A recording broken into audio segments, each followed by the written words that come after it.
इस कार्यक्रम के पुण्यार्जक हैं स्वर्गीय श्री उत्तम चंद्र जैन जी। नौगांव वालों की पावन स्मृति में धर्मपत्नी श्रीमती नथी बाई जी जैन विंध्या इंजी रेवा की ओर से पुत्र एवं पुत्र वधू श्री त्रिलोक चंद्र जैन, श्रीमती रानी जी, पुत्री एवं दामाद श्रीमती श्वेता जैन, श्री प्रसन्नजीत जी, पुत्री अपूर्वा, पुत्र एवं पुत्र वधू श्री संजीव जैन, श्रीमती ज्योति जैन, पौत्र एवं पौत्री सूर्यांश, अदिति, पुत्र एवं पुत्र वधू श्री राजीव, श्रीमती साधना जैन, पौत्र एवं पौत्री देवांश जैन, प्रभावना जैन, पुत्र एवं पुत्र वधू श्री प्रदीप कुमार, श्रीमती रीना जैन जी, पौत्री कुमारी प्रिया जैन, पुत्री एवं दामाद श्रीमती ममता जी, श्री अतुल जैन जी, नातिन एवं नाती Menka Jain, Pari Jain, Hardik Jain. Firm Vindhya engineering service Rewa, branch of Vindhya engineering को सतना, विंध्या इंजीनियरिंग सर्विस इंदौर।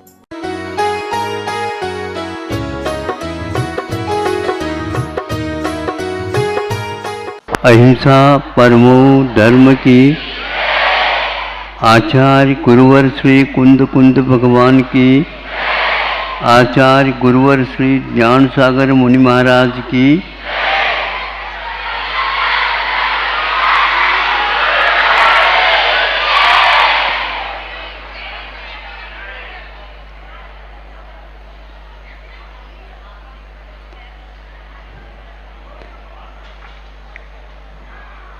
संभव है वह दूसरी कक्षा की बात है और एक छोटी सी कथा घटना उसमें उल्लेखित है। ऐसे घटनाक्रम को बताने वाले बहुत सारे प्रसंग पाठ्यक्रम में बच्चों के लिए पहले दिए जाते थे। आज के कथाकार भी ताकि जीवन पर्यंत वह कथा, वह पाठ हमें जीवन पर्यंत ही नहीं किंतु जब तक कल्याण न हो तब तक वह कार्य कर सकता है, ऐसा हमारा विश्वास है।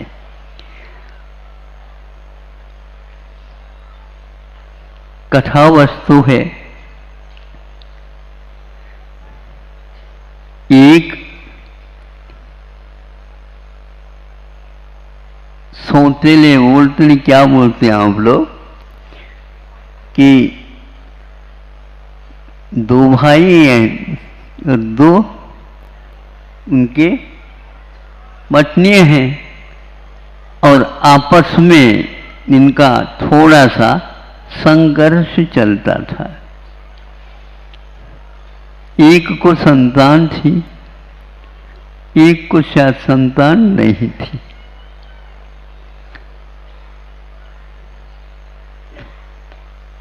जिसको संतान नहीं थी उसने इस प्रकार का कार्य किया है तो ऐसा मैं नहीं कहूँगा भी, लेकिन वह संतान मरण को प्राप्त हो गई।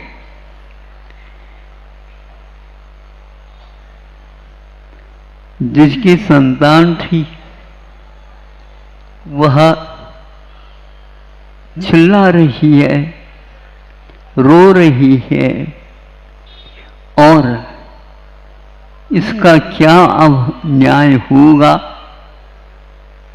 बड़ा कठिन है।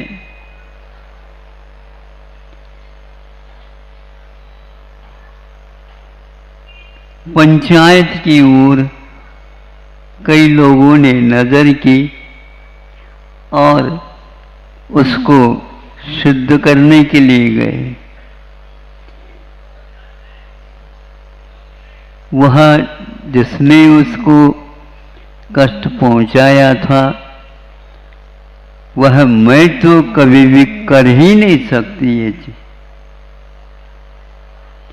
वैसे ही मैं संतान की भूख रखती हूँ।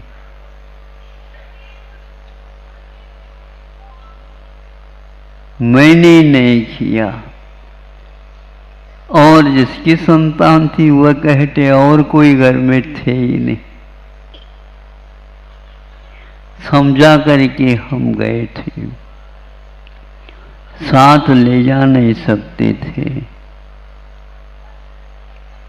लेकिन अब इसको क्या कहा जाए? हाँ, उसने जिसकी संतान नहीं थी उसने एक और विचार किया। एक गाय चौंक करके बाजार में से दे, बैल सही है और गाय सही, और वह आई और मेरे सामने सामने ही उसको जो बीच में आ गई संतान, उसको सिंग से उछाल दी, सिंग से उछाल दी, और वह जो ही नीचे गिरा तो मरण को प्राप्त हो गया। इस प्रकार अपने ऊपर जो आ रहा था उसको किसी भी प्रकार से उसने टाल दिया। जब आंखों देखी बात कह रही है, ये झूठ नहीं हो सकती। अब कैसा किया जाए? तो पंचायत की, तो पंचायत ने कहा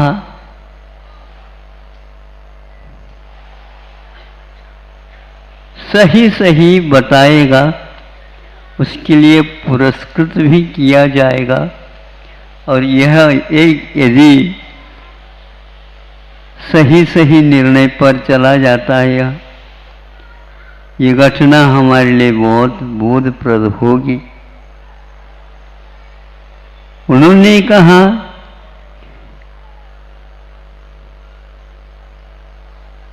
दो के बीच में एक है संतान, ऐसा कर दिया जाए,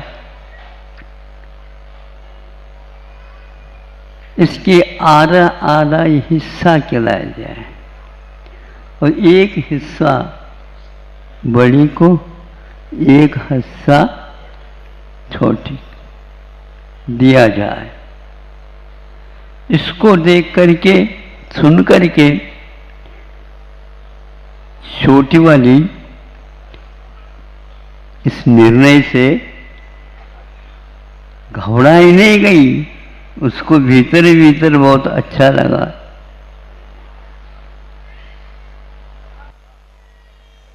इधर देखते हैं, पंचायत ने देखा, बड़ी कहती है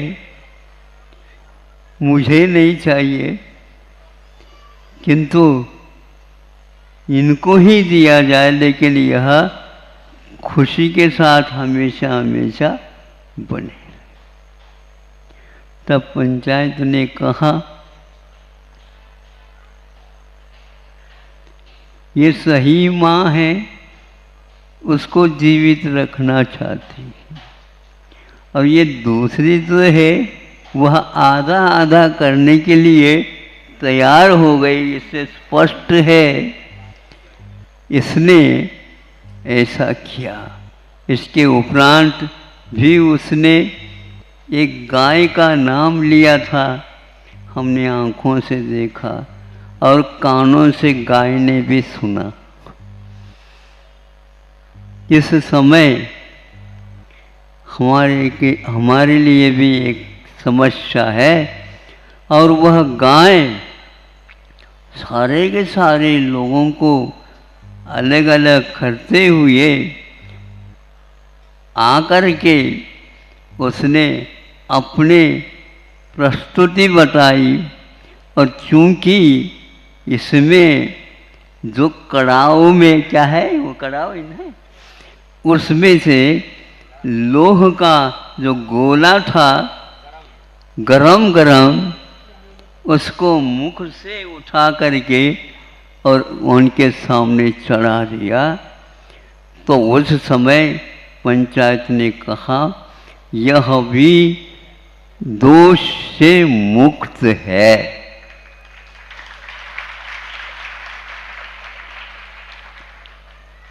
पहले नहीं कोर्ट होते थे, न हाई कोर्ट होता था, न जिला कोर्ट होता था, कुछ भी नहीं होता था, किंतु 5 पर्याप्त है। पंचायत जिसको बोलते हैं, आज ये पंचायत शब्द ही एक प्रकार से रुग्ण हो गया है। कैसे रुग्ण हुआ? वो इसलिए रुग्ण होता जा रहा है, बड़े बड़े कोर्ट जो हो गए, अब इनको कोई पूछने वाला नहीं है। करोड़ों अरबों रुपए व्यय हो रहा है, लेकिन सही को सही सिद्ध करना आज शताब्दी भी लग रहे हैं, शताब्दी भी लग रहे हैं। मुख से पकड़ करके बाहर रख दी और अपने आप में के सत्य को सिद्ध कर दिया। हमारे यहाँ कई प्रकार के व्यक्ति रहते हैं जो अपना निर्वाह करते रहते हैं वर्ण व्यवस्था के अनुसार और व्यवहार के अनुसार, और सत्य को अपने जीवन मान करके चलते हैं। इस प्रकार होने के उपरांत भी आज हम एक प्रकार से उन शास्त्रों में अथवा उन व्यवहारों में जो अतीत में घटित हुए हैं, उन सब का महत्व नहीं समझ पा रहे हैं। और वह 5 मिनट का काम आज 50 वर्ष के बाद में भी सिद्ध नहीं हो रहे। होंगे तो सही, लेकिन यह काल बता रहा है अवसर्पणी में न्याय भी एक प्रकार से कमजोर तो होगा ही, क्योंकि पाप बढ़ेगा तो वहाँ पर क्या सिद्ध करना? पाप तो सिद्ध करना ही नहीं होता, किंतु पाप से दूर रहने के लिए जो कहा गया है और उसको आगे भी इसी प्रकार सुखमय जीवन जीने के लिए उद्बोधित किया जाएगा अथवा न्यायालय बनाया जाएगा, आदि आदि अवसर के अनुसार अपेक्षित है, तो उसके साथ साथ सत्य भी अथवा पाप को एक प्रकार से घृणा की दृष्टि से देखना ही चाहिए। हमारे यहाँ पापी को नहीं, किंतु पाप को एक प्रकार से घृणा की दृष्टि से देखने के लिए गया। ये बहुत महत्वपूर्ण वस्तु है, क्योंकि जितने भी मुक्त हुए हैं, हो रहे हैं, वो पाप को छोड़ने के बाद ही हो रहे हैं। पाप को साथ ले करके कोई सत्यालय में, न्यायालय में जा ही नहीं सकता। ये पक्का है। मुक्ति के लिए हमें पाप का एक प्रकार से विसर्जन करना होगा। कोई भी हो, वह हमारे यहाँ पंचम गुण स्थानवर्ती संयमा संयमी गाय भी हो सकती है, बैल भी हो सकते हैं, ऊंट भी हो सकते हैं, हाथी भी हो सकते हैं, और सिंह भी हो सकता है, और सर्प भी हो सकता है। पंचम गुणस्थानवर्ती संयमा संयमी, और वह 16 स्वर्ग तक जाकर के वहाँ से यूँ 16 स्वर्ग उपजाए, तहते चैन नर जन्म पाए, मुनि है शिव जावे। ये आप लोगों के लिए दौलत राम जी के द्वारा लिखा हुआ 6 डाला ग्रंथ पढ़ेंगे। इसलिए अपने जीवन में आप जितने पंच पापों में से कम करते चले जाएंगे, कम करते चले जाएंगे। कौन कितना कर रहा है यह हमें दूसरे को नहीं देखना है, किंतु हमें यदि हल्का होना है तो परिग्रह को और 5 से 5 पापों को छोड़ते हुए जाना, यही एकमात्र मार्ग है। असंयम हमेशा हमेशा अनंत रहता है, संयम गिनती के ही हुआ करते हैं। इसलिए जो गिनती के होते हैं उन्हीं की हमेशा हमेशा जो पाप को छोड़ना चाहता है वो विनती करता रहता है।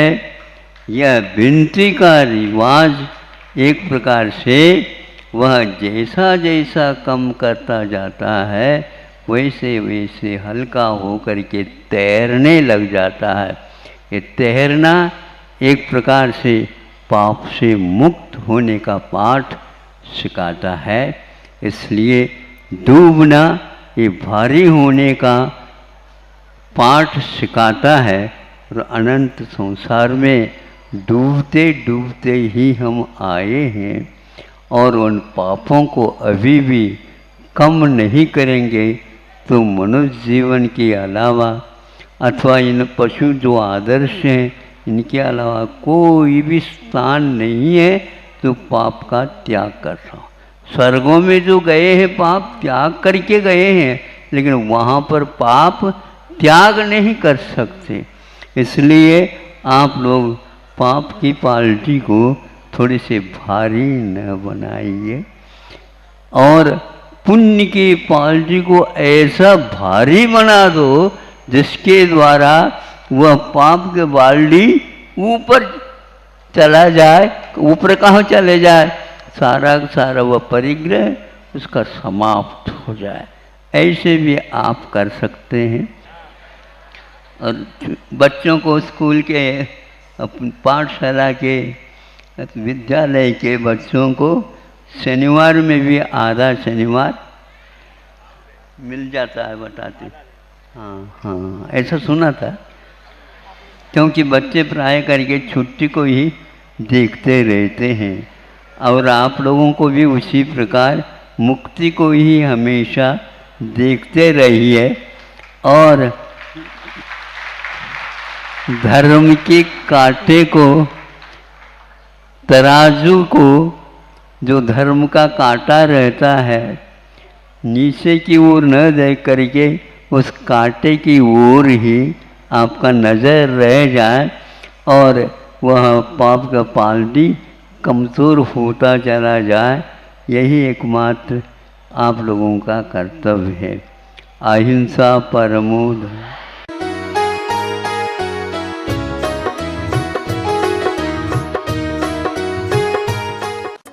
इस कार्यक्रम के पुण्यार्जक थे स्वर्गीय श्री उत्तम चंद्र जैन जी। नौगांव वालों की पावन स्मृति में धर्मपत्नी श्रीमती नत्थी बाई जी जैन विंध्या इंजी रेवा की ओर से पुत्र एवं पुत्र वधू श्री त्रिलोक चंद्र जैन, श्रीमती रानी जी, पुत्री एवं दामाद श्रीमती श्वेता जैन, श्री प्रसन्नजीत जी, पुत्री अपूर्वा, पुत्र एवं पुत्र वधू श्री संजीव जैन, श्रीमती ज्योति जैन, पौत्र एवं पौत्री सूर्यांश, अदिति, पुत्र एवं पुत्र वधू श्री राजीव, श्रीमती साधना जैन, पौत्र एवं पौत्री देवांश जैन, प्रभावना जैन, पुत्र एवं पुत्र वधू श्री प्रदीप कुमार, श्रीमती रीना जैन जी, पौत्री कुमारी प्रिया जैन, पुत्री एवं दामाद श्रीमती ममता जी, श्री अतुल जैन जी, नातिन एवं नाती मेनका जैन, परी जैन, हार्दिक जैन।